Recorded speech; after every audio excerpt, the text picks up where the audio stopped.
final episode on this season, and I'm glad to welcome you again to my Morning Muse with me, Oludayo. We've been talking about emotional intelligence.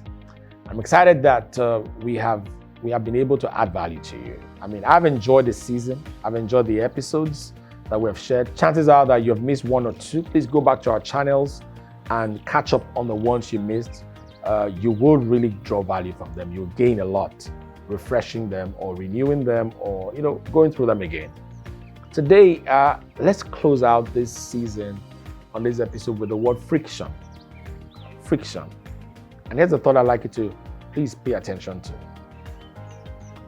Motion is halted when friction exists in interpersonal relationships.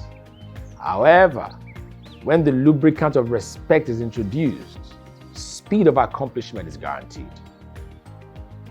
Motion is halted when friction exists in interpersonal relationships.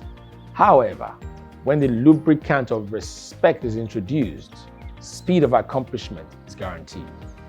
Remember my father telling me as a young boy about the piston rings in a vehicle. He says to me, when the rings rub off on each other, they have a friction. But without that friction, the vehicle cannot move. But with that friction, there can be a spark. And when there's a spark, there's fire. And so what is done is that the lubricant of oil is poured in it. Lubricant, oil is poured into it so that those two rods rubbing off on each other don't cause a spark, even though they're having a friction, because of the oil the engine oil has been poured in it.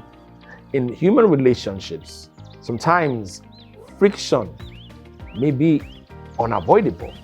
But you see, when it is consistent, when we don't know how to manage it, it halts everything that we need to do in our relationships. But if you will oil the friction of your life, the friction of your relationship, with the oil of love and respect, guess what? There's no stopping you from achieving your goals in life.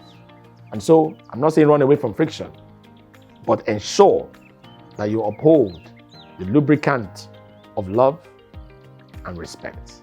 And that's how we want to end this season on emotional intelligence. I'd like to encourage you to do well for yourself by being self-aware. Do well for yourself by regulating your actions. Do well for others by showing empathy, identifying with their feelings, identifying with their expressions. And don't be ignorant of other people's triggers. Be socially aware and ultimately use all of these insights to manage your relationships well. I hope you do well, my friend.